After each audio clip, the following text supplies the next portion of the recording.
Hello guys, আজকে Durand cup final, মুখোমুখি মোহনবাগান এবং নর্থ ইস্ট ইউনাইটেড এফসি। দুটো দলই এখন অবধি আনবিটেন রয়েছে এই টুর্নামেন্টে।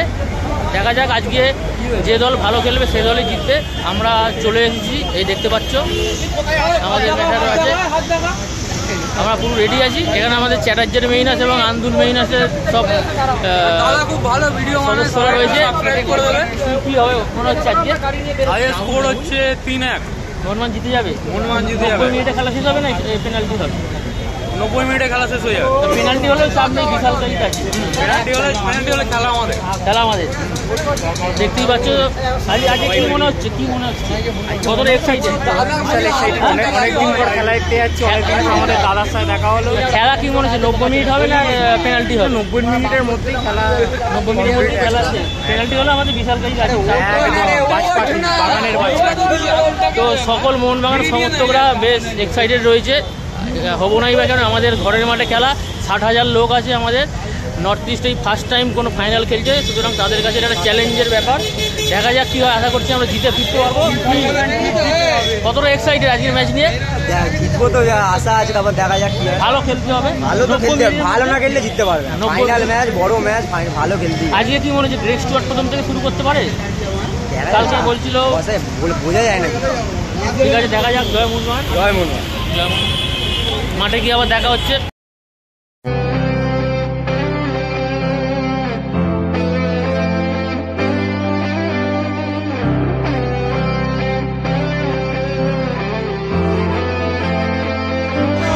ইতিমধ্যেই আমরা চলে এসেছি যুবভারতী ক্রীড়াঙ্গনের ভেতরে, আর মোটামুটি আর 10 মিনিট বাকি খেলা শুরু হবে। আমার সাথে অয়ন চলে এসছে। ভাই কি মনে হচ্ছে আজকে?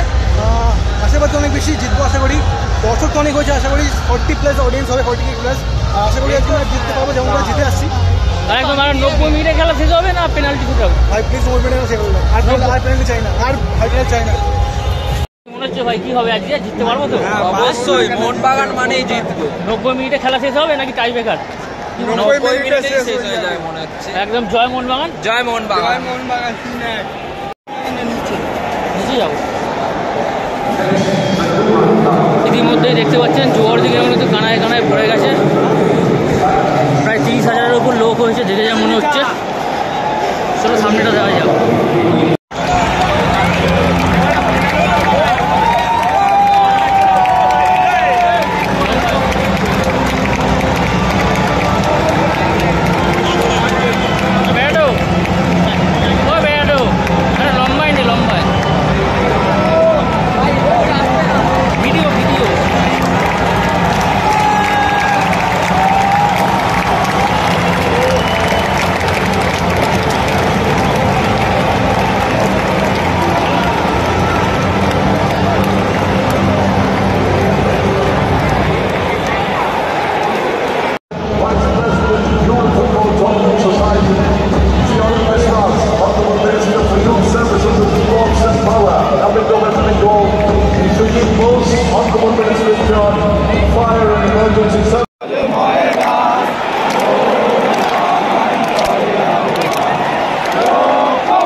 তোমরা দেখলে এখানে কিন্তু শুধু ফার্স্ট হাফেরই ভিডিও দেওয়া ছিল, সেকেন্ড হাফে আর ভিডিও করার মতো অবস্থায় আমি ছিলাম না, বা সেই কন্ডিশনেও আমি ছিলাম না। কারণ সেকেন্ড হাফটা তোমরা সকলেই দেখেছো, ফার্স্ট হাফের মোহনবাগান আর সেকেন্ড হাফের মোহনবাগানকে রীতিমতো আমরা সবাই হতাশায় ভেঙে গিয়েছিলাম যে একটা টিম ফার্স্ট হাফে এত ভালো খেলতে পারে, সেকেন্ড হাফে এত খারাপ কি করে খেলে।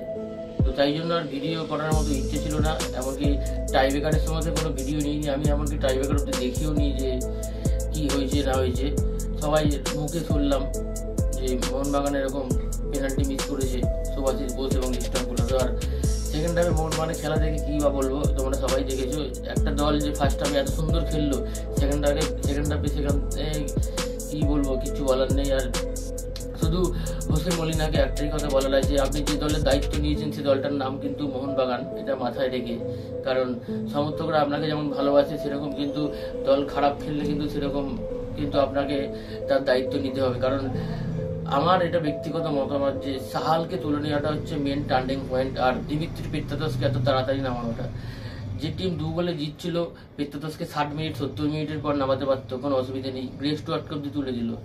আর আশিস রায়কে তখন কেন নামালো আমি বুঝতে পারলাম না। কারণ একজন সিবি উঠে যেতে আরেকজন সিবির নামানো দরকার ছিল। একই মোহনবাগান 3 ডিফেন্সে খেলছিল, সেখানে আশিস রায়কে নামানোতে একদিকে রাইট ব্যাক আশিস রায়, একদিকে লেফট ব্যাক সুভাষিস বোস, আর মাঝখানে শুধু টম অ্যালডেড একা হয়ে পড়ছিল। যে সুযোগটা নর্থ ইস্ট ইউনাইটেড খুব ভালোভাবে কাজে লাগিয়েছে। আমি গত ভিডিওতে বলেইছিলাম যে নর্থ ইস্টে কিন্তু খুব অ্যাটাকিং লাইন আপটা খুব ফাস্ট আছে, মোহনবাগান কিন্তু ডিফেন্স অত ভালো না, ঠিক সেটাই হলো। ঠিক আছে, এখনো লম্বা সিজন পড়ে রয়েছে, আশা করছি আইএসএল এ মোহনবাগান ভালো খেলবে, দল আরো গোছাবে। তো আজকের ভিডিওটা আমি এখানেই শেষ করলাম। তোমাদের যদি ভিডিওটা ভালো লেগে থাকে তাহলে ভিডিওটা অবশ্যই লাইক করো, কমেন্ট করো, শেয়ার করো, এবং যারা চ্যানেলে এখনো নতুন সাবস্ক্রাইব করোনি তারা চ্যানেলটি অতি অবশ্যই সাবস্ক্রাইব করে দিও। Thank you.